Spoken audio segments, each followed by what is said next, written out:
Morning, everybody. Good morning, everyone. I'm Steve Geller, the Chair of the South Florida Regional Planning Committee and the Chair of the CEDS Strategy Committee. Well, actually, I'm Chair of the CEDS Committee. The CEDS is the Comprehensive Economic Strategy Committee of we are the Economic Development Agency District. We are the Economic Development District for the Economic Development Agency of the US Department of Commerce for Southeast Florida. And the reason that that's actually significant is we are required under federal law to come up with a comprehensive economic development strategy for South Florida every 5 years, and then to update that annually. If you are applying for federal funds from the US Department of Commerce and you are on the CEDS list of recommended projects, or we can show a tie to the CEDS issues, you are much more likely to receive federal funds, which, as we all know, really is a big deal. I'm going to quickly read the entire list of who is on the CEDS currently, and then I will ask the members here, Geralda call the roll so that we can determine who's here, but the entire list is Keith Costello, President CEO of Locality Bank, Francesca de Quesada Covey, Chief Innovation Officer of Miami-Dade County, myself, I'm a former state senator, currently Broward County Commissioner, Carrie Goldberg, who is the president of the Diversified Companies and the treasurer of the South Florida Regional Planning Council, Oliver Gross, the president of New Urban Development, which is apparently, that's next slide, Steve Hudson, the chair of the Broward Workshop and the CEO of Hudson Capital Group, Carol Hilton, the president and CEO of Career Source Broward, Dan Lindblade, the president and CEO of the Greater Fort Lauderdale Chamber of Commerce, Roderick Miller, the president and CEO of Miami-Dade Beacon Council, Juliette Rulak, director of corporate and political, I think, and charitable affairs for Florida Power and Light, Al Sanchez, president and CEO of the Greater Miami Chamber of Commerce, Dr. John Wensveen, Chief Innovation Officer of the Levan Center, and my list of titles is cut off, so I missed some of these. Karen Boutros, Executive Director of the Broward Workshop, Dr. Jonathan Guevara, President of College of the Florida Keys, Rick Beasley, Executive Director, Career Source, South Florida, Dr. Carolina Moran, the District Resiliency Officer for the South Florida Water Management District, David Detch, Executive Director of the South Florida RTA, Randall Vitale, President of BBX Capital Partners, Andy Mattis, President of the Broward AFL-CIO, Mayor Joseph Corradino, Mayor of the Village of Pinecrest, Isabel Cosu Carvalho, the Executive Director of the SFRPC, Nelson Fernandez, Executive Vice President of A&F Construction, George Hanbury, President and CEO of Nova Southeastern, who is one of our more active members, although I think he was not able to attend today's meeting. Daniel Samis, CEO of Greater Marathon Chamber of Commerce, Newton Sannon, President and CEO of OIC of South Florida, Bob Swindell, President and CEO of the Greater Fort Lauderdale Alliance, Drew Bartlett, the Executive Director of South Florida Water Management District, Jose Datres, Superintendent of Miami-Dade County Public Schools, Shane Strum, President and CEO of Broward Health, and TJ Vilmo, Deputy Secretary of Florida Commerce. I have been on numerous blue ribbon committees over my many decades in government. This is probably the bluest of the blue ribbon committees that I have served on. And I'm really excited to have this many people here. And Caroline, Geralda, will you call the roll? Sure. Mr. Costello? And if you're on mute and you're You're answering. You're here, yes. Yes, okay. Here. Jesse? De Quesada Covey? No, she's not here. Chair Geller is here. Mr. Goldberg? Councilmember Goldberg? Here. Oliver Gross? Steve Hudson? No. No. Carol Hilton? Mike Bateman is on for her, I think. Correct. Here. Yes, okay. Dan Lindblade? Present. Roderick Miller? Juliet Rulak? Al Sanchez? I'm present. Dr. Wensby? I am here. Good morning. Okay. Corinne Boutros? I'm here. Good morning. Dr. Guevara? He's here. Rick Beasley? Dr. Moran? Here. David Detch? Randall Vitale? Present. Okay, Andy Mattis? no, we can skip the ones that said they weren't coming. Is there anyone on present that we have not yet called? Russ Clement? Russ Clement. Okay, and we'll be introducing Russ shortly. Let me explain how we got here. We have held several meetings already. This is on an update. When we had this wonderful group of leaders, I was reluctant to let it dissolve and not put it to use. So we held a couple of meetings to discuss what topic we should focus on. We sent surveys out to all of the CEDS committee members. We received responses. And the responses that we received narrowed to 2 or 3 areas, including transit and housing. And through additional discussion, we determined that the area that we wanted to focus on was transit-oriented development. We'll be hearing shortly from Randy DeShazo, who I will introduce at that time, who will give us a PowerPoint about the connections between transit and housing, and the economic impact of that. But the big issue that we've determined is in other areas of the country, if housing gets too expensive in the urban core, you just sprawl out a little further. If you're in Cleveland, if you're in Chicago, if you're in Arizona, presuming you have water, or Texas, you just sprawl. Here in Southeast Florida, we can't sprawl. Broward in particular and Monroe in particular, if you build any further east or west, you get your feet wet. North and south, fully developed. Dade is a little different, but they have the urban development boundary, which to the east, they can't build.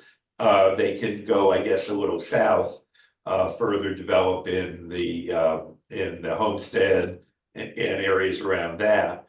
But without going through the urban development boundary, they really have a problem. So the best way that we've determined to fix things is to get more density. And it has to be really along the transit corridors. And that's why it's transit-oriented development. Now, in Broward, we have taken a lot of steps towards this. I know Dade has been doing some. One of the problems that we have had is that the business community, by and large, has been silent on a lot of this, because although the business community is very interested on affordable housing, when we talk about housing in general, we don't always see the business community show up. And the problem that we're going to have with this is when we're talking about densification, adding density, which we so desperately need. Business community just rarely shows up at the city and county commission meetings. You know who does show up? 20 or 30 neighbors in red t-shirts saying, you know, no density, we don't want anything anywhere. And a lot of local governments crumble under that pressure. And the way that we're going to need to help counteract that is we're going to need to get the business community more involved in what we're doing here. So those are just some quick opening remarks. At this point in time, I would ask, everybody should have been sent a copy of the January 17th, 2024 minutes. Even if you weren't, and you haven't read them, I'm going to ask for motion for approval anyhow. So is there a motion to approve the minutes of our last meeting? Approve. I'm sorry, who's Approved. Yeah, I read the minutes. by Dr. Weinstein, seconded by. I'll Randall. second it. All right, is there any discussion? Are there any Okay. proposed changes? I will make those changes and Oh, then- Carolina's on, sweet. Okay. If there are any changes, proposed changes, if not, show the minutes adopted. And I've given titles only, with the exception of Russ and Randy, who I will introduce. I'm going to ask you for 30 seconds on or less on each of you. Keith, we'll lead off with you. Thank you, Senator Geller. Keith Costello, President CEO of Locality Bank. We're a new bank opened January of 2022, located at 1400 South Andrews Avenue in Fort Lauderdale. And you've been president of numerous other banks that I know of. So, Dan. Dan Lindblade. Yes, Dan Lindblade, President and CEO of the Greater Fort Lauderdale Chamber of Commerce for my 17th year, and just glad to be here. Thank you, Randall Vitale. Good morning, Randall Vitale, President, BBX Capital Partners. Happy to be here this morning. Thank you, Al Sanchez. Good morning, everyone. Alfred Sanchez from the Greater Miami Chamber. Listen, Mr. Chair, I really what your preamble here was music to my ears. We're very focused on transit-oriented development and are fighting hard down here. So I'm very excited about the direction. Thank you. Dr. Moran. Good morning, everyone. Carolina Moran, Chief of District Resiliency for South Florida Water Management District. Dr. Wensveen. Good morning, John Wensveen, Chief Innovation Officer at NSU, Executive Director of the Levan Center of Innovation. And just a side note, our new AI Digital Cities Lab is opening right now, so we can probably help with this transportation discussion using sensors throughout South Florida to have the live data feed come in and develop the smart city of the future. So just put that there's a resource for further discussion at some point. Like, wow, I'm excited. Arada. Geralda Goli, Program Manager for Community Outreach and Economic Development. Carrie Goldberg. Just There, introduce. Terry Goldberg, council member for the Regional Planning Council, as well as a business owner of Diversified Realty Development. We've been in business for 45 years in Broward County, primarily commercial real estate. I also chaired and formed the Envision Uptown committee, which sole focus was really on creating TOD type of programming up in the Uptown Fort Lauderdale market. Happy to be here. Thank you, Michael Bateman. Good morning, Michael Bateman, Vice President of Quality Assurance with Career Source Broward, where we help people find jobs or a better job and also meet the employer's needs by, with quality talent. Thank you. Thank you. Corinne Boutros. Good morning, everyone. I'm Karine Boutros, the Executive Director of the Broward Workshop. For those who don't know what the workshop is, it's a group of 120 CEOs here, private group in Broward County, and we do public policy advocacy and do a lot of coalitions with the electeds, non-electeds, and everybody else in Broward. Pleasure to be here. Thank you, Dr. Guevara. Dr. Guevara, are you on? Oh, all right. Dr. Guevara is the president of the College of the Florida Keys. Let me also introduce and ask him to talk a little, Russ Clennett. Russ is the chair of the Urban Corridor Committee and a member of the executive committee of the Broward Workshop, member of the City of Fort Lauderdale's Economic Development Committee. Russ is also one of my closest friends, former roommate, my chief of staff, my first chief of staff from 88 to 92, college fraternity brother, one of the ushers, one of the groups been at my wedding, etc. So Russ, if you can introduce yourself briefly, we will be calling on you in a little while. You just did. I have nothing to add. Excellent, thank you. One of his best speeches. And Randy DeShazo is the Deputy Executive Director and Director of Research. Yeah, Deputy Director, Director of Economic Development and Research. Right, for the South Florida Regional Planning Council. And I'm going to ask, does everybody have the agenda? Just to let you know, and I end my meetings promptly. We will be done exactly by 11:30. We're going to hear a PowerPoint by Randy. Then we'll discuss potential deliverables and end of year event, what we want to finalize on this. I'm also going to be asking Russ Clennett to speak on that topic. And then merge that with the importance of the business community support for TOD. Then I'll be discussing our next steps, and then we'll take comments and adjourn. So, Randy, take it away. All right, thank you, sir. All right, well, thank you to everybody who's joining us today. Much appreciated. I'm going to go ahead and move on to the first slide after this. All right, so many of you have seen this slide before, so I'm just going to recap a couple of points, especially for people who are just joining. We are the 8th most populous metropolitan area in the US and 12th largest metropolitan economy. Just a couple of points within that, which you'll see on the graph on the right-hand side, is bringing several data sources together to show two different kinds of activity. Horizontally, what is the overall 10-year growth in jobs by metro area? And then on the vertical axis, it is how many dwelling units, single family units are being built by each metro area per job.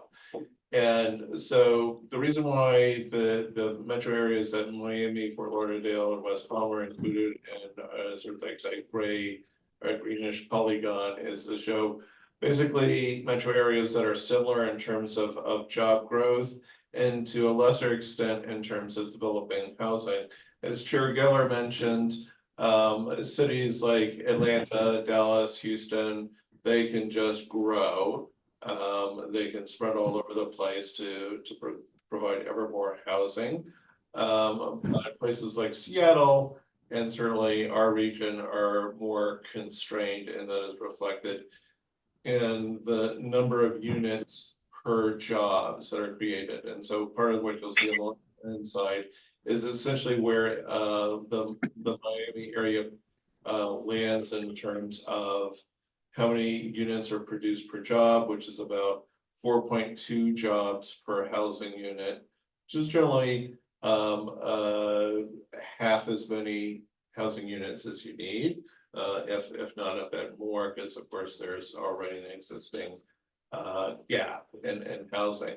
So with that, we have the 5th worst commute delay. Those cities that actually can sprawl more actually do a little bit better in terms of their ranking and commute delay across the United States. And so part of what our question here today is how do we sustain our job growth while heading off what we might call an inevitable Carmageddon? And then how do we recruit the business community, which is our real key question today, to get communities to accept TOD and overall higher densities? So that kind of sets the stage for the problem. I don't know if you want to add anything. was just gonna say two things. Number one, you'll note the fifth worst commute delay in the US, ninth worst in the world. And where did you get that data from? So it came from NREX, which is a transportation data firm based in Spain. And I'm willing to bet that the world rankings are really OECD countries, and then it's just harder to get that data for other developing world large metro areas.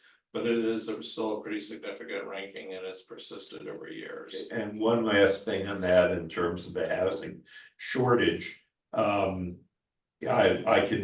don't know data, I can only speak for Broward. But in Broward, our long-term growth over the last 25 years is approximately 14,000 people per year. Our current amount of people per unit, which has gone down dramatically as people are having less children, is 2.1 people per housing unit. I'm going to round to 2. That means if we have 14,000 people a year population growth, we need 7,000 additional housing units in Broward just to keep up with population. I don't know the numbers for Dade, but I'm sure they're relatively similar. So, Randy. All right, Alex, if you will move forward. All right, so what you'll see on the right here, it's a little hard to read with the resolution, but this is the growth and commuting hours, commuting time for workers in Broward County, and so you can see a pretty steep increase over the last 5-6 years. It dipped during COVID, and that is relevant to, we'll come back to some of what happened there, because it's also relevant to where we go from this point. But what we'll talk about specifically are the commuter costs. So in our region, it's averaging about 105 hours of delay, which is a bit under $1,800 per driver per year. That's your direct cost as a driver. And overall across all commuters, that's roughly $3.5 billion that is blown out of the pipe per year. All right.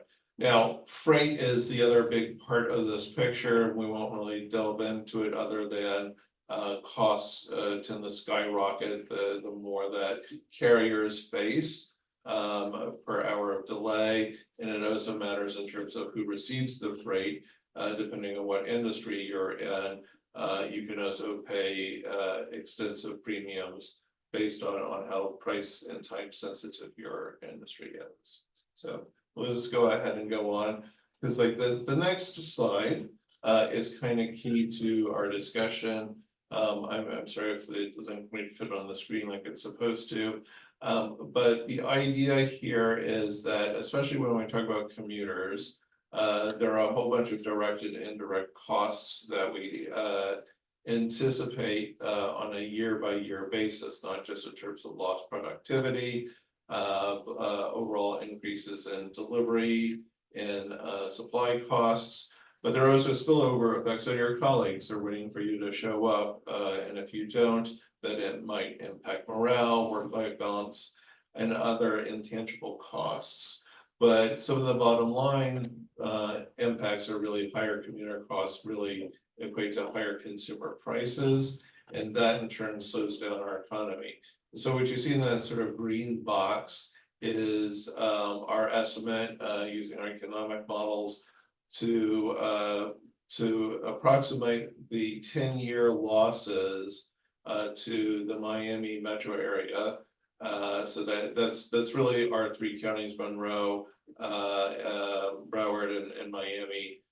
In terms of lost jobs, there are lost just from additional hours of delay per year based on that data that came from NREX, the loss of regional gross domestic product, and then loss of income, which is about $2,600 a year in disposable income. And that includes not just those direct costs of the $1,800 a year, but it's also a bunch of indirect costs that happen as a result of higher consumer costs, impacts on other drivers, so on and so forth. On an annual basis, that's really knocking off about 1 to 1.2% off of what our expected background economic growth might be. So it's what you might call that is underperforming where we should be in terms of the size of our labor force and the diversity of our economy that we lose year to year from additional commuter costs. All right, so that sort of sets the stage for what the price tag is that businesses are paying in our area.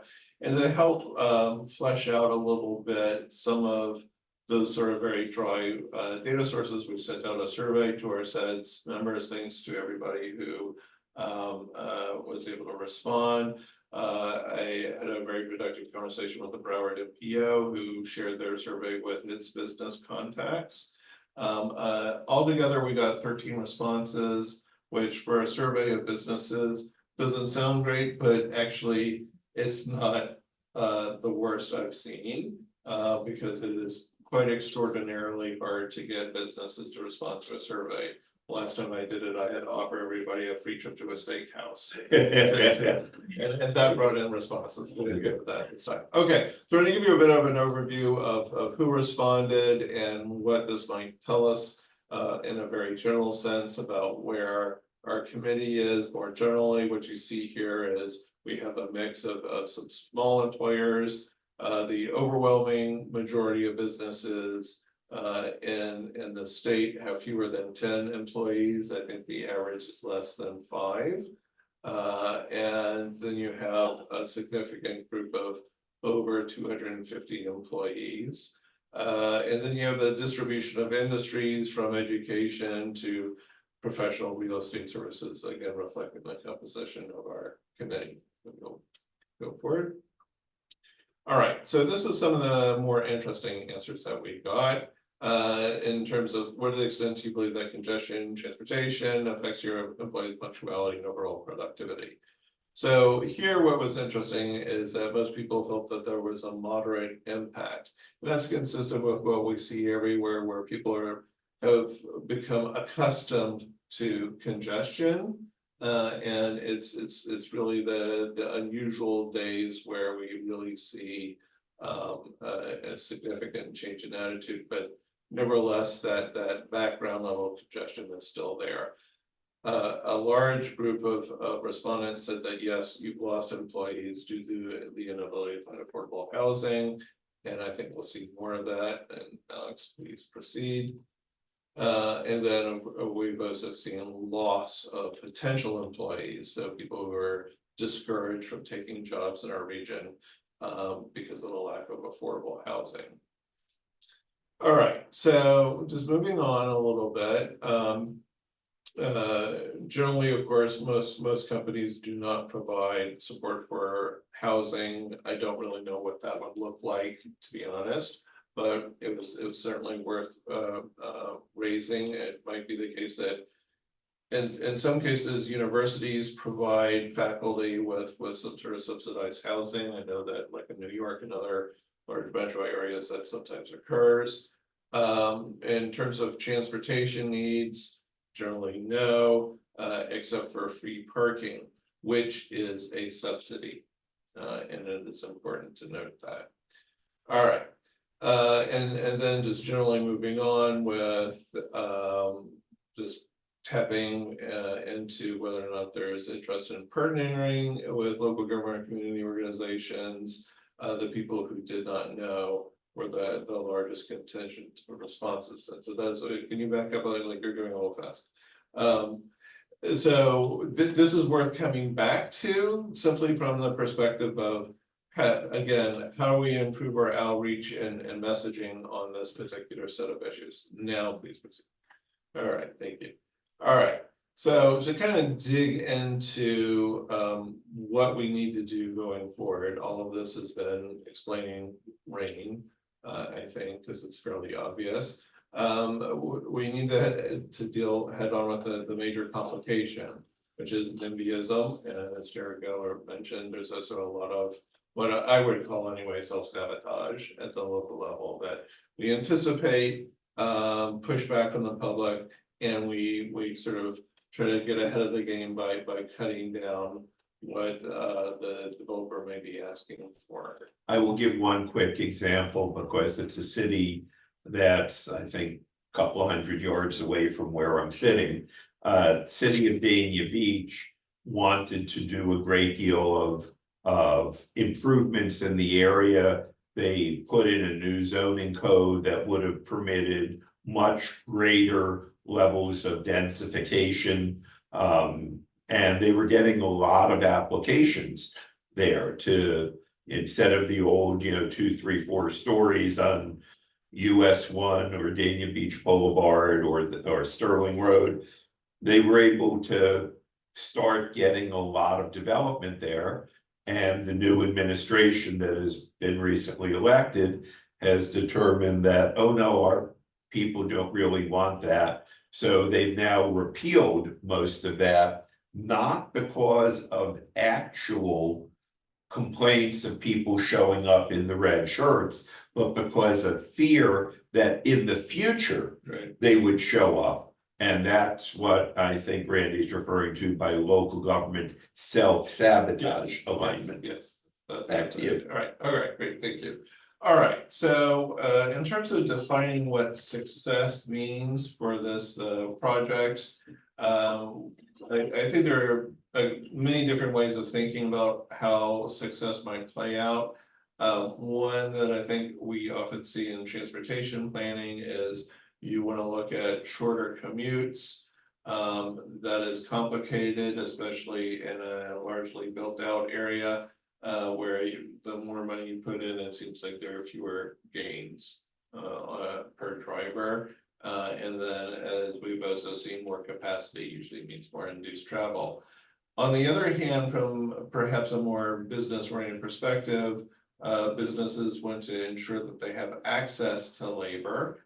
And there is such a thing as a commute shed where people are less interested in driving to jobs based on their anticipated costs or the stress of driving into those larger areas, and they may seek work elsewhere or other kinds of work that doesn't involve that kind of driving. This is possible in terms of the fact that we have a polycentric kind of organization in the metropolitan area. Not everybody goes to a downtown like you do in most other larger cities.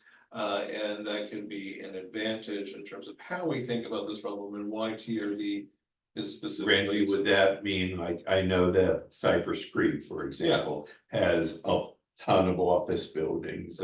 There's an area, West Sunrise, that has a lot. Exactly. So is that what you're referring to? Yes, yeah, and so when we think about business development and how it aligns with housing, this is actually to our advantage. One of the things that in terms of some of the other pieces of the puzzle are things like, well, do we have more road capacity? There may be an argument here for greater east-west connectivity, and that might help overall with our commute shed. One of the things, and this goes back to what I mentioned with COVID earlier, is that we saw pretty dramatic decreases in trips to downtown and to a lot of other workplaces. And so that was one of the great worldwide natural experiments that economists have looked at, where people shifted to remote work. Now, some of that has bounced back, but what they did see as we increased more remote work opportunities, even as we came out of COVID, is that it tends to decrease transit ridership more than it does single occupancy vehicle trips. And of course, we want to see fewer single occupancy vehicle trips. And then as it turns out, people tend to do more leisure travel when they have remote work opportunities, and that also indirectly leads to more suburbanization. So remote work is a tool for reducing traffic congestion, but it doesn't always work in the same direction that we would hope to. And then there's some perhaps more radical approaches that cities like San Francisco and other places on the West Coast have done, which is to simply take away parking as a way to induce more trips on transit. And that has worked, but that is also a case of local appetite for taking that on. And then, of course, we really get to the core of the issue, which is more housing, and to really start focusing on expanding TOD activities. And here is, I think, the main talking points. And I would even say this might actually be a better place to just go ahead and stop and turn this over to Ross. In terms of how can we pinpoint our and focus activities where businesses can make a difference in terms of local decision making.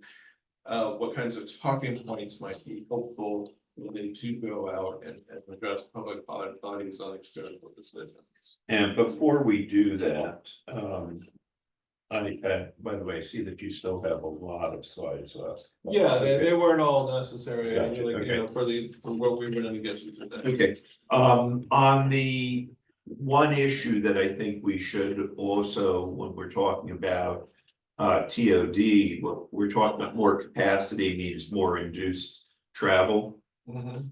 And I think we need to be careful on the induced travel. And the example that I've given is right now we're looking at in Broward County, through the Primo plan, we are looking at putting light rail down Broward Boulevard. And what we've determined is that the light rail down Broward Boulevard, when it's fully in place, if they meet their optimistic projections for ridership, will still be less people. I use a unit of measurement that I refer to as BIS, which is short for butts in seats. How many butts can you move? And they have informed me that if the light rail is fully built in 15 years of hell, when it's done, because you would be closing a lane of traffic in each direction, which is the induced demand, it's still expected to carry less people than what we would lose by closing the lanes of traffic. So I think we need to be careful that the transit we're discussing is increasing the number of commuters, not decreasing them. For example, having the light rail but let cars in the same lanes, as opposed to reserving those lanes for only light rail. So that's just an issue that I think needs to be taken into account. And what we've done in Broward is through something that has come to be referred to as the Geller Amendment, which obviously I wrote, is to permit, it predates Live Local, but it's all done with the local governments. It gives the local governments the ability, but not the obligation, to add residential onto commercial properties to do the transit-oriented development housing. But because this will only be on the transit corridors, what we refer to as the arterial roadways, or the activity centers, RACs or LACs. And I have an additional amendment now to that to put it within half a mile of rail stations as well. So that's one thing then, but again, a lot of the local government, I know Plantation, Fort Lauderdale, Pompano Beach, there you have a number of local governments, 4 or 5 that have taken advantage of it. But the majority still haven't because they don't want the densification. Before I go any further, I see we've been joined by 2 or 3 people that were not on earlier. So if you did not introduce yourself earlier, if you can introduce yourself now, name and title, Julia. You're still on mute. Yes. All right. Hello, everyone. I apologize for being late. I had a conflict earlier. Juliet Rolack, and with Florida Power and Light Company. Mr. Beasley? Rick Beasley? with the careers. Rick, are you there? Well, yeah. I'm here. If you, can you just introduce yourself quickly? Rick Beasley, Career Source, South Florida. Thank you. And Steve? Yes, good morning, everybody. Sorry, I was tardy. Steve Hudson, Hudson Capital Group, and I'm also the current chair of the Broward Workshop. Good morning. And I did say when they called you and you weren't here, I said, he's been one of our more active members. That we And I didn't live up to that, sorry. okay. And iPhone 217, whoever's just joined by the by their iPhone. iPhone 217, can you tell us who you are? I just asked them to unmute, so maybe it'll show up on their phone. Okay, All right. well, Yeah. maybe not. All right. So these are the things that we need to discuss. Russ, would you want to discuss this briefly? And Russ is not so much. Do you have? But because, hold on a second, let me further introducing. Russ knows the political nature very well of a lot of Broward County and a lot of the cities. He's been a prominent lobbyist for many years, and that's why we've asked Russ to give us your opinion because of both your workshop and your government awareness. Please. First of all, this looks like a workshop meeting. I mean, when I take a look at who's here, I see Juliet and Randall and Corrine and Steve and whoever. A lot of Dade and Monroe people. Of course, and Dan is always at all of our things. Thank goodness for Dan. We've been dealing with several of the committees, the ones that Randall chairs, which is transportation, the one that I chair, which is the Urban Corridor Committee, the one that Dennis Smith chairs with business advocacy.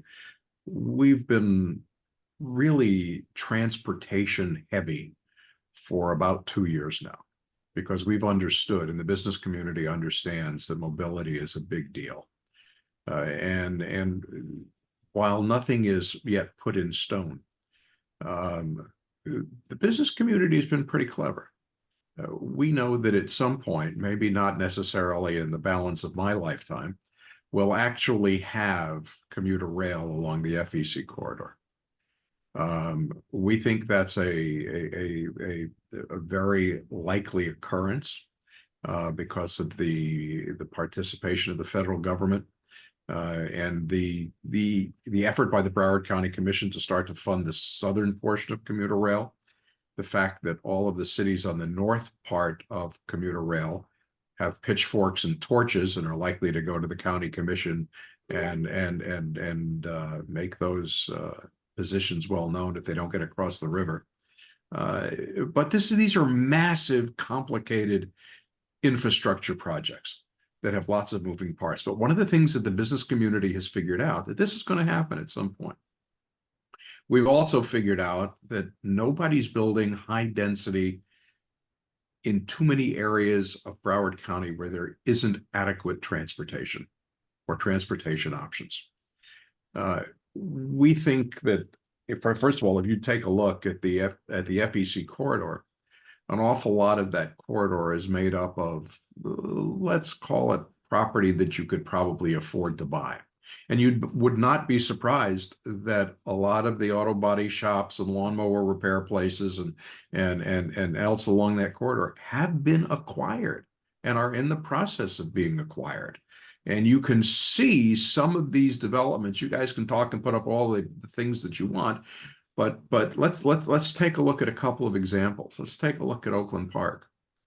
Oakland Park has worked for years to change its corridor, its transportation corridor. It's got, honestly, cheap dirt compared to, say, downtown Fort Lauderdale. It's cheap dirt. And it's been acquired by developers. And the city has worked with these developers to amass property, to create developments along the FEC corridor where it is projected that there will be a commuter rail station. And the developers know that because of the reduced cost of the dirt, they can build a high density residential project, which will have lower rents than, say, something in the middle of downtown Fort Lauderdale. or certainly something in the middle of downtown Miami.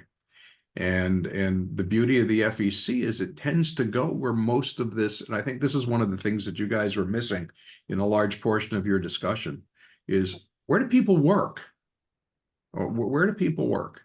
And how are they getting there? We, for the longest time, have come to the conclusion that we don't think that anybody that's living in Weston or in Parkland is giving up their Bentleys and getting on a bus, a high-speed bus, to get to somewhere in downtown Fort Lauderdale where they're still not anywhere near where they work and they've got to walk in the heat in their suit. We just don't think that any of that's going to happen. So you have to take a look at how you're going to move how are you going to move people from where. First of all, they have to have places where they can afford to live. And the TOD is a wonderful opportunity because it creates high density on lower cost land, gives people a place to live. Where do they work? That's one of the things that are missing in this conversation, is where they work. We're going to use Broward as an example. When I took a look at the Primo plan the first time, I picked up the phone and I called my good friend George Hanbury. I said, "Are you seeing anything missing here? Something missing from this Primo plan?" And he looked at it and he looked at it. And I said, "There's no way to get to Nova Southeastern University from any of the rail corridors." So you take one of the largest employers and one of the biggest destinations for students, et cetera, who are commuting. There's no way to get there.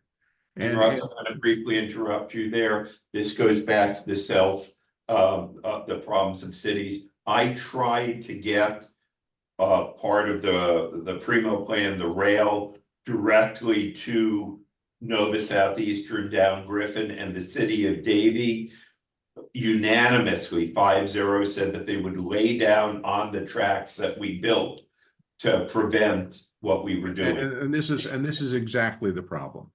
If you take a look in Broward County, we'll talk about Dade in a moment, but in Broward County, the employment centers, the largest employment centers, downtown Fort Lauderdale, Nova Southeastern, the education complex, the airport, the seaport, and then the beach. Those are the biggest employment centers. So when you design things, some of the hospitals, what? Possibly some of the hospitals like Memorial. Downtown Fort Lauderdale, but okay. So the LPAs, or the locally preferred alternatives in commuter rail on the east side, show stops at 17th Street near Broward Health. Broward Health, of course, isn't the only hospital in Broward County, much to Shane's dismay. But you've got downtown Hollywood. It's a great example. Downtown Hollywood is now bringing projects out of the ground on Dixie Highway. There's an affordable project that is under construction now directly across from where the mythical commuter rail train will probably stop at some time.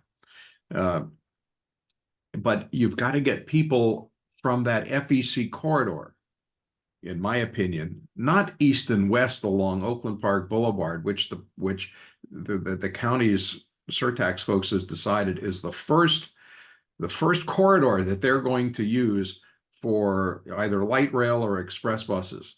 And I took a look at that and I said, well, nobody works along there. I mean, you take a look at the Oakland Park. I mean, a lot of small businesses. It doesn't seem to me anyway to make a lot of sense, because you're also not going to have an awful lot of investment by the business community in high density residential areas along Oakland Park Boulevard out west. Where are they going to? The secret of transportation oriented developments is to get people from an affordable place to live to a place where they work. Now, you take a look at how cool things look now in Miami-Dade County. I take a drive down Federal Highway. Well, for us, it's Federal Highway, Dixie Highway down there. Take a look at Dixie Highway. Look at what has sprouted up along and surrounding the metro rail stations. Massive residential developments where people can come downstairs, press the button in the elevator, and you're literally a stone's throw from entering into the metro rail station, which gets you right down to downtown. And then downtown, if you're not right exactly there at the metro rail station, there's People Mover. that Metro Mover, whatever the hell they call it, that move.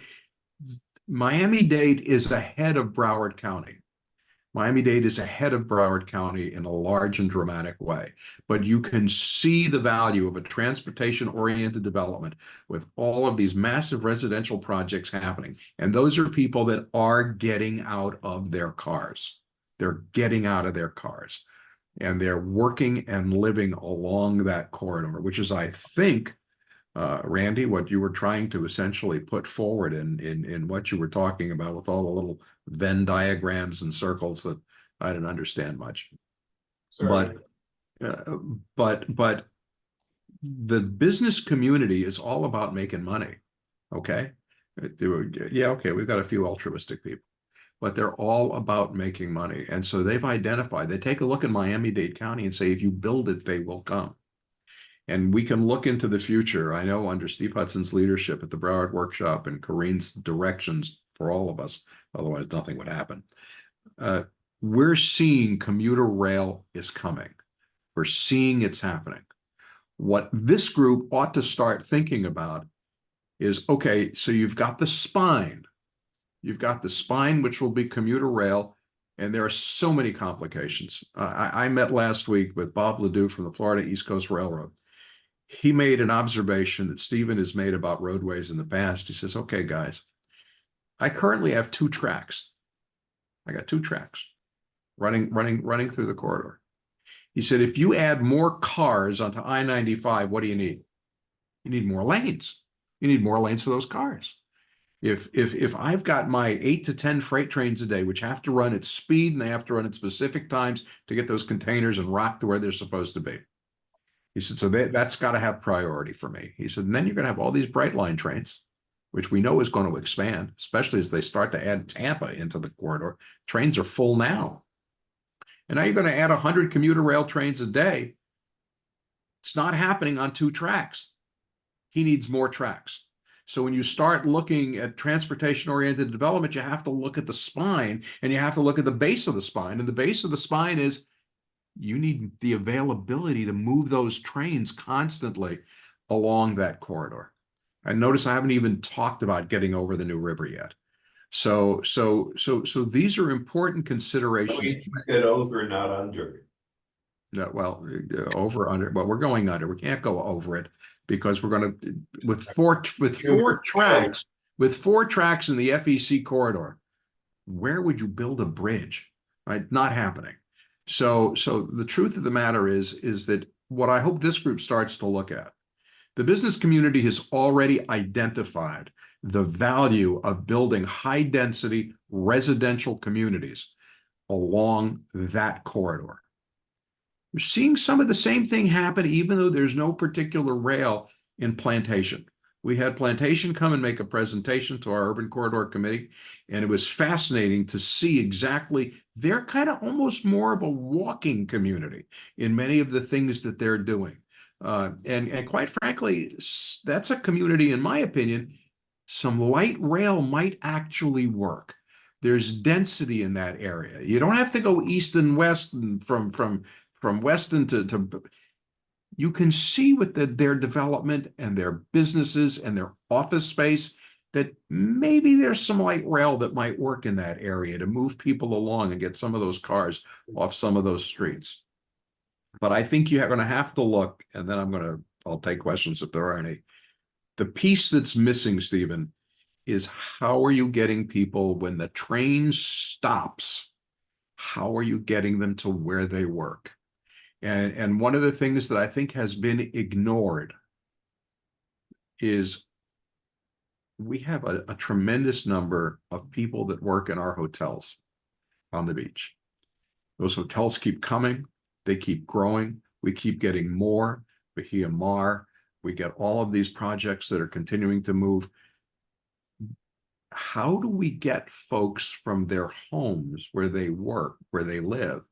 How do we get them to the beach? How do we get them to those hotels on the beach where they can, I mean, they come from all over the county without taking 3 buses and taking 4 hours to get to a hotel gig.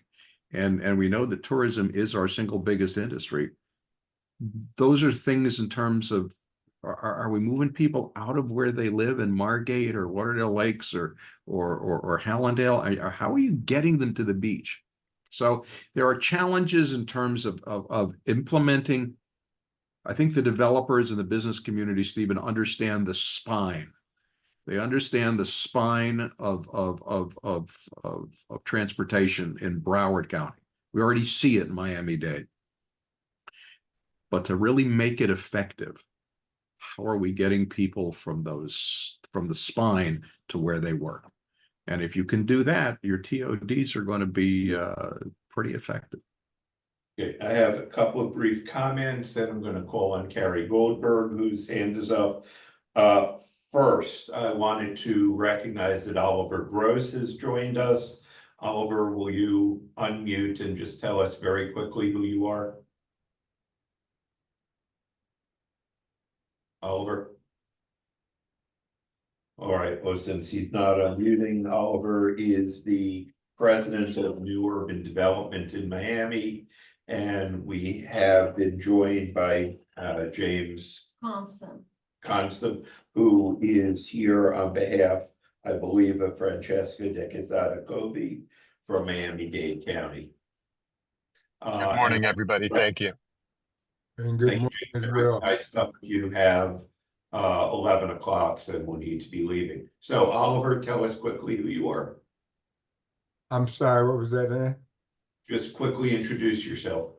Oliver Gross with New Urban Development LLC. We are workforce and affordable housing developers and an affiliate of the Urban League of Greater Miami. Thank you. And James, can you just tell us who you are with Dade County? Unmuting, yes. Hello, James Kosam. I'm Director of Economic Development for the Office of Innovation and Economic Development at Miami-Dade County. Here on behalf of Francesca De Quesada-Covey, who is unavailable to join. So thank you very much. Thank you. Secondly, I want Mr. Sanchez had asked a question in the comments. So the question was, does the Live Local Act give some tools to be able to overcome NIMBYism? The answer to that is absolutely. The Live Local Act is specifically designed to overcome NIMBYism. However, there are limitations in the Live Local Act, chief among them the 40% having to be affordable. Is one of the very big ones. There's some other issues. It's again only works on certain types of zoning. I believe it's 2 different zoning categories. For example, it doesn't include mixed use, and so it only includes, so there's limitations on that. But the short answer, although it's too late for that, is there are some very strict limits. If anybody here wants, I have some pretty good descriptions that I've been given on what the Live Local Act does, and if anybody needs those, if you'll just join on to the comments, give your name and we can send those to you. Third, I wanted to again say that despite what Russ said about the business community recognizing this, I can tell you, because I attend every county commission meeting as a county commissioner and many city commission meetings, you just don't see the people that are on this phone, on this Zoom now, the major business leaders showing up at city commission meetings, generally saying, no, we want more, you know. But they're not going to, but Stephen, they're not going to win. They're not going to your point about the orange t-shirts, they're not going to win. So business is looking at this moment, because it's still complicated and it's still difficult and the orange t-shirts still win. The business community is looking for those properties that are commercial and industrial along rail corridors or along certain transportation corridors that they can buy. The Live Local Act is helpful, or at least the attitude that prevails because of the Geller Amendment and because of the Live Local Act. there's an attitude that, all right, you know what, let's take the path of least resistance. There's a lot of lawnmower repair shops and auto body shops along Dixie Highway and along those other areas, which at some point are going to become, you know, in high demand for residential areas. So trying to go to Coral Springs, and first of all, there's not going to be any transportation in Coral Springs, and you're going to get 30 people in orange t-shirts. So, you know, so I disagree with you that we're not paying attention. It's how often do you want to go bat your head up against a wall? And I think that's some of the things that you're talking about here. But by the same token, Miramar and Pembroke Pines and Davie don't seem to have the interest in allowing high density, high buildings, you know, even affordable projects. You know, there's a smattering here, a smattering there. These are single family communities. These are single family home communities. I agree, and again, can't speak for Dave. Broward County, I think all of the cities roughly east of 441 will be interested in the high density, and roughly the ones west of University aren't, and then maybe the ones in between. And last thing is something that Russ said, and then I'm going to call on Carrie, sorry. You mentioned plantation. One of the things I've been discussing recently with Corey Cuff Lonergan, who is the head of the Broward. I apologize for continuing to discuss Broward. I just don't know Dade as well. That's why we have so many Dade people on here to try to get input from them, as well as our one person from Monroe.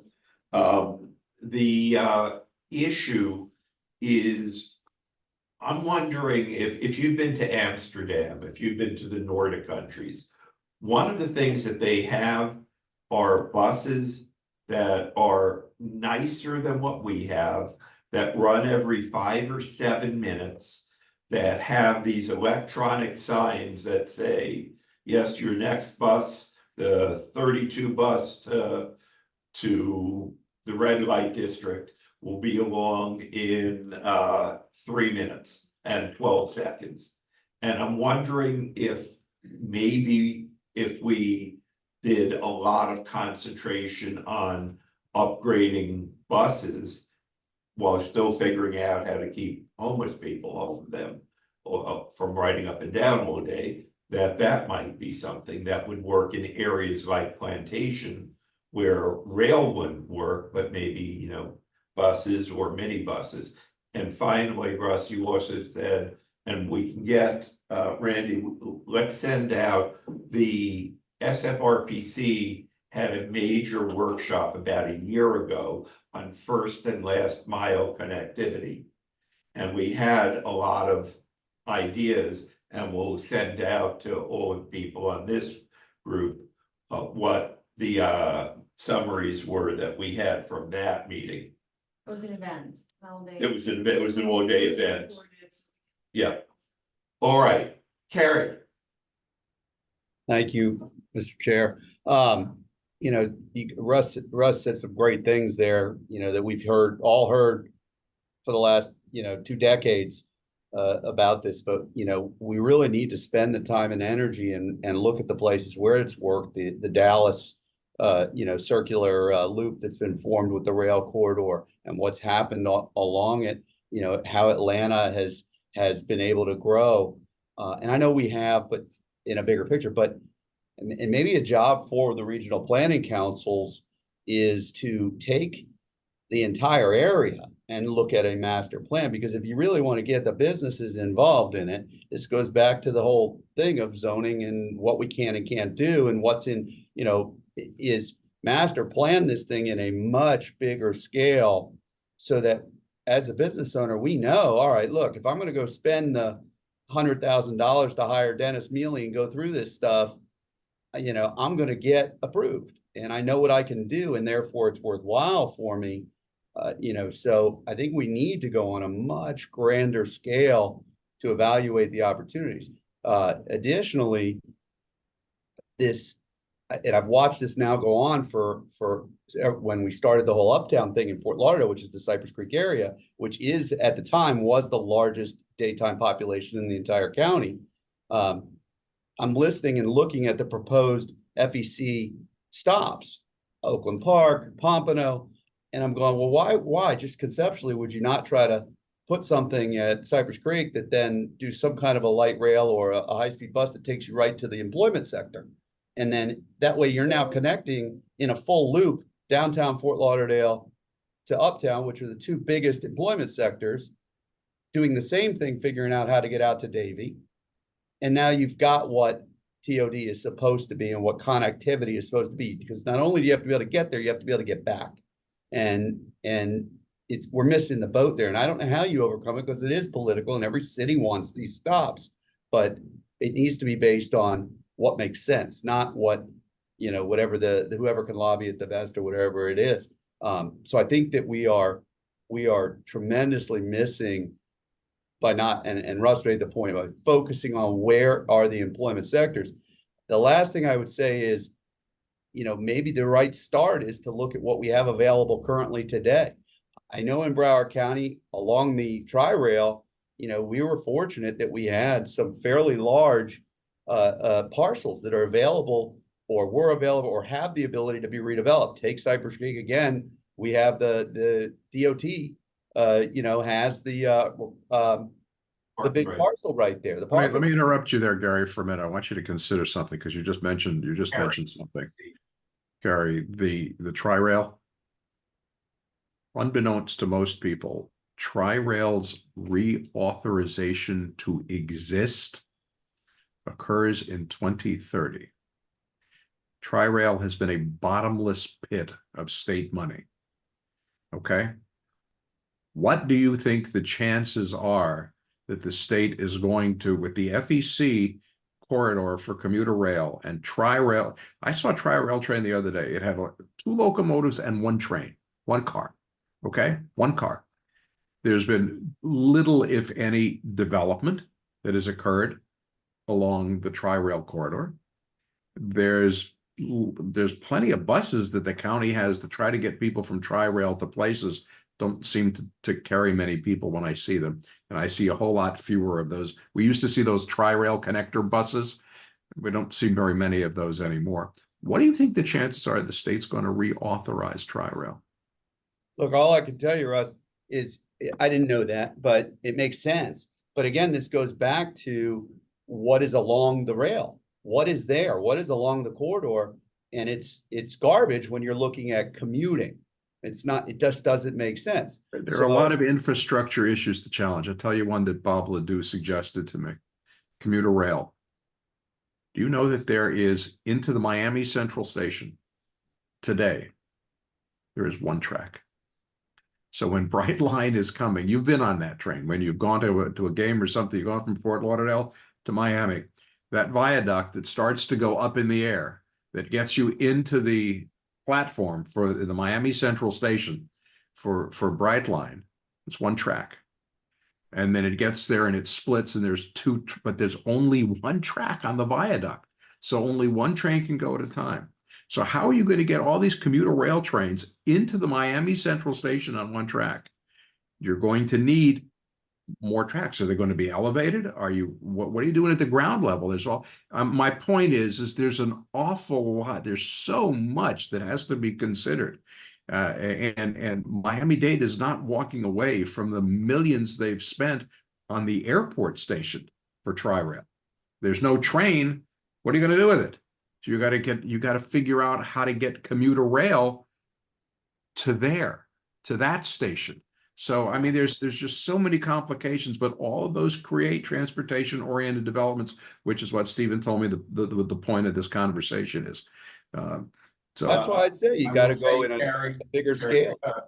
3 quick items. Number 1, there is, as both of you were just saying, there is rail directly to Cypress Creek, but it's Tri-Rail as opposed to FEC, because you might be able to stop FEC at Cypress Creek, but that it's still not that area that you're looking at. Oh, then you gotta connect it, like he was saying, Right. before. You have to Which there connect. is a discussion. Secondly, I wish David Deck was on here. I think he had RSVP, but he has been telling us that there's a increase in ridership recently on Tri-Rail. And finally, Carrie, I believe you've never hired Dennis Mealy if you think you can hire him and pay him for $100,000. I didn't want to give the real numbers. Believe me, unfortunately, I do know. Anyway, I have a lot of thoughts. I look forward to working with By the way, everybody. there's one other transit-oriented development I want to talk about. We've been talking a lot about rail. Stephen, give me 2 seconds. No. City of Hollywood. City of Hollywood. City of Hollywood, one of the largest bus transfer areas in Broward County is at Young Circle, connecting buses from all over Broward County into Miami-Dade County. And the city of Hollywood has been doing a pretty decent job of permitting high density, high rises at the Hollywood Circle area, with many more coming. And there's no particular rail there. The rail is a few blocks to the west whenever it gets built. But right now they are, and it's actually working. People are actually who use or transfer their buses are moving into that area, in the Young Circle area, and there's no particular rail there. So Hollywood's doing a really good job of creating their own transportation-oriented development right there at Young Circle. Dr. Moran. Thank you. And I don't want to deviate from the transit-oriented conversation that is so critical to this, but just a point to add that I believe everybody is probably already making the connections, but from a resiliency perspective, there is certainly the need for expensive infrastructure investments in the region that would justify, of course, a more dense urban setting to be able to really allow us to have more funds to be able to implement those resiliency investments. And not only that, a denser area perhaps would allow us to also look for any pocket of available land that would help us to store excess floodwaters as needed. Part of the solution will be kind of finding those distributed storage areas too. So I just feel that the risks that we have now from a flooding perspective are meaningful to those cities, and we need to be able to balance those needs, the infrastructure needs that we have here, all the discussion about the CNSF that I know you're very vocal about it, Senator Geller. And I think this is a very strong point to add to the balance about what we need and how we're going to make all this viable into the future from an infrastructure cost perspective as well, and finding ways that we grow smart and align it with those vulnerabilities. Okay, I'm gonna make one last comment, and then we have about 15 minutes left and we need to get into the next steps. One potential next step that I'd like people to think about, both the local and Geller amendment are limited to commercial properties. It has been suggested to me recently, and I think it would face a lot of pushback, but something that I'd like to know what people think, but we don't have time now, is to expand that into residential. And let me give an example on the city of Hollywood. You have a Tri-Rail station that stops at Hollywood Boulevard. In the area directly west of that, it's all residential. It's the edge of Hollywood Hills.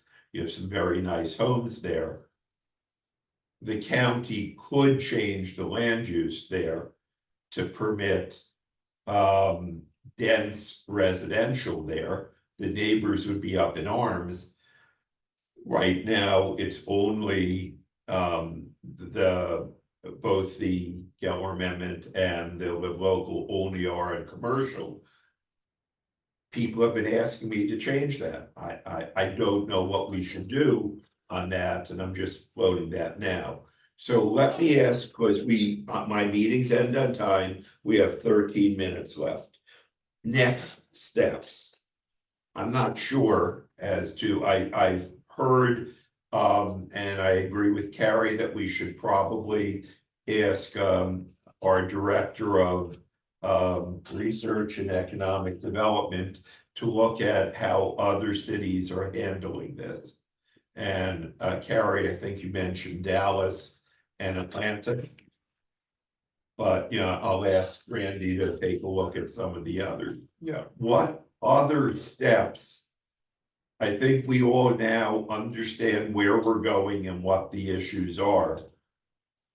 What steps should we be taking and what is the final? Let's assume that we spend the next 6 to 9 months working on this, and in the fall, we have a completed report.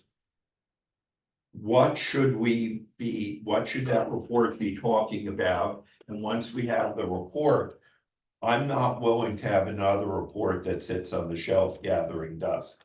That's the reason that we have in this group, and the 31 names I read earlier, it is the who's who of Broward, Dade, and to an extent Monroe, bearing in mind that there's 70,000 people there.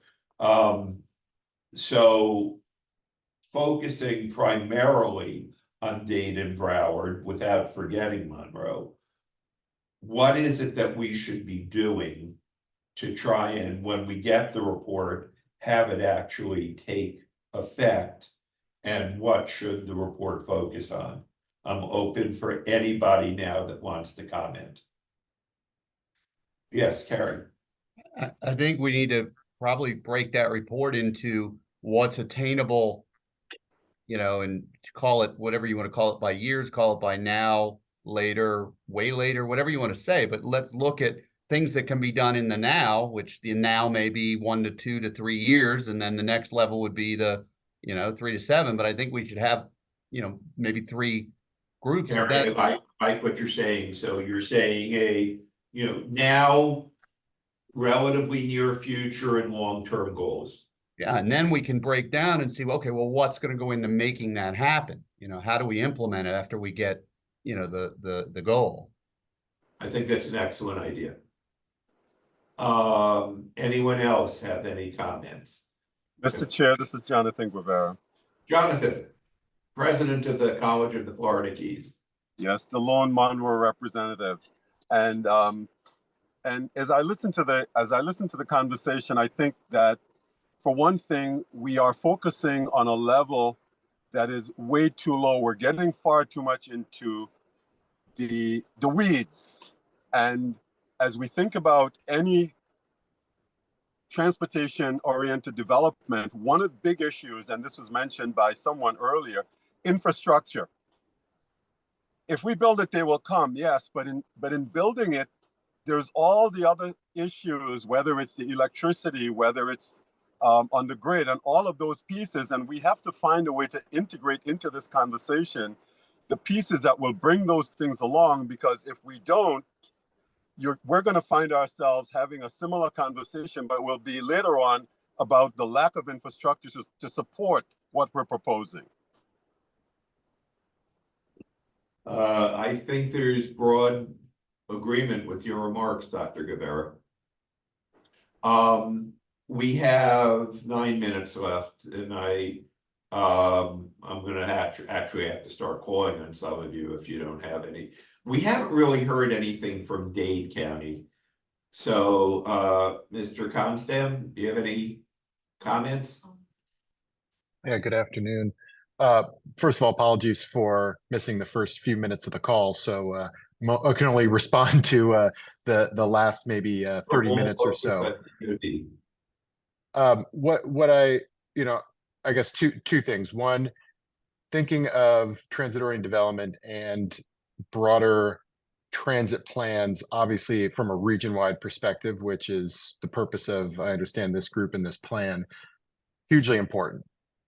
Connecting into what Miami-Dade County has underway and our SMART plan, which really is the foundation for that growth that you mentioned, seeing along US 1 and further south.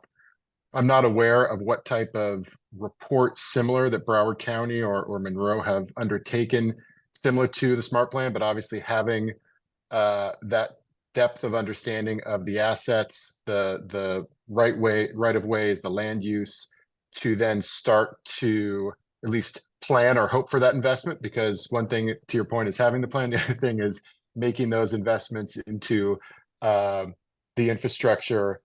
We've benefited from some federal funding. We've done some local. There's a hell of a lot more that needs to be done. You mentioned some of those things here that we just don't have the money for yet. So we'll, start to pick away at that. But make the plan, do it in partnership with the region, and then start to chip away at the funding.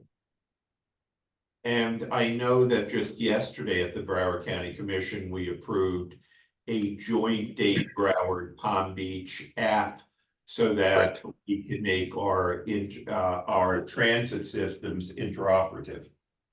So I think that's, an important step forward, not nearly enough because that's just buying the tickets, but at least it's helpful. Again, in the remaining 7 minutes, what other than the research, what specific steps should we be taking? I'm wondering if we want to have something about trying to determine whether or not an increased level of buses would work here, because quick show of hands, how many of you have recently in the last 5 years been on a public either Dade or Broward bus, unless you're going like a chartered one? How many of us have been on public buses? Dr. Moran, is that your hand? Oh, okay. I haven't. Have you, Randy? No. I live they're in up. babies. Yeah. We're all. Yeah, so I just don't think that our current bus system really is working. And Russ, that also deals with that, how we're going to get people to from Waterhill and Waterdale Lakes over to We'll work. just buy everybody a Bentley. Yeah, but another thing may be to change to have a truly effective bus system. People are not going to spend an hour and a half or 2 hours on the bus, changing buses 2 or 3 times and waiting in the sun for 30 minutes each time. So, that may be something. 5 minutes. Dr. Wensveen, any comments?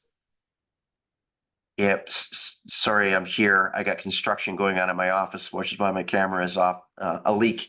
But yeah, my comments is I've been listening in, saw the presentation, all really good. I like the direction that we're going in. And again, I think what I'd like to do is maybe at some point we do a tour of a part of the Levant Center so you can actually see the AI Digital Cities Lab, which is it's founded on a Dell project, but a lot of this stuff, if you will, can be simulated.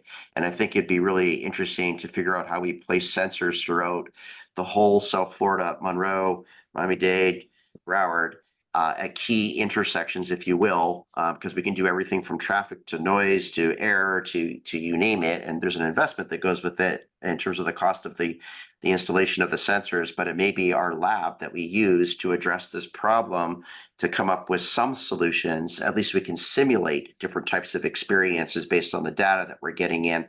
And it was built specifically for these types of purposes. And I will say that the Miami-Dade Transportation Planning Organization did come and visit us within the last 2 weeks, and they mentioned that there's a huge pedestrian bicycle challenge in terms of injuries that are increasing on an annual basis. How do we use that as an applicable solution to some of the things that we're looking at? So that's a use case, but I think the bigger use case is exactly what we're talking about, but it would require a number of stakeholders to get involved. But I think that requires a separate conversation to see how we can help support. Dr. Wensveen, we will be following up with you. Anyone else? Juliet, any comment from point of view of one of the largest employers in Southeast Florida?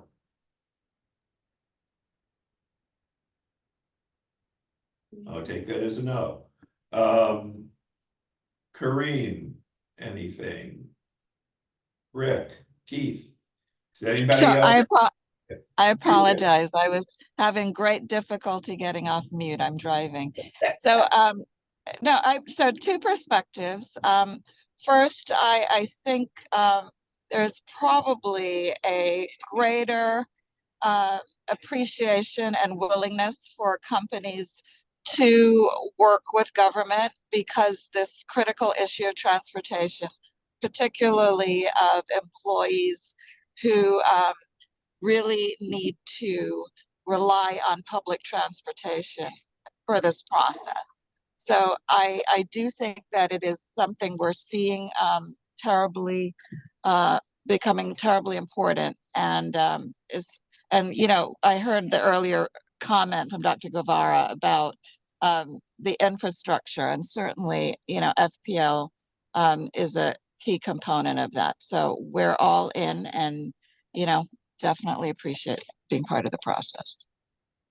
Thank you. All right, Russ, any last comments, or Keith? No. Generally, when I'm invited to speak at one of these things, I, expect, cocktails and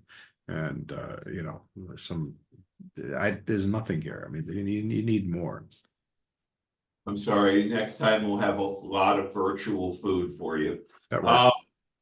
All right, so we'll examine what has occurred today and try and come up with some plans. Our next meeting will be in approximately 3 months. I think we had a date, which I think we are having to change. Yeah. But we will be meeting sometime, give or take, July 15th or thereabouts. And we may establish some committees to meet in between the full CEDS group. I think that based upon what we've been hearing from Dr. Wensfien, we probably will need to have at least a committee take a tour of what he has, or possibly the full CEDS committee. We are about done. Is there any final comment from everyone before I adjourn us? Thanks for having me. Subcommittee, if you know of any other local experts that are not part of the group, please recommend or connect them with us, with me and Randy, and we'll add them to that subcommittee. Right, and perhaps at the next meeting, we'll try and make sure that Mr. Deck is here, or the SFRTA people, or other people to discuss that transit. All right, any final words? If not, since it's now 11:30 and we finish on time, we are adjourned. Thank you all for coming. I look forward to seeing you again shortly. Thank you. Thank you.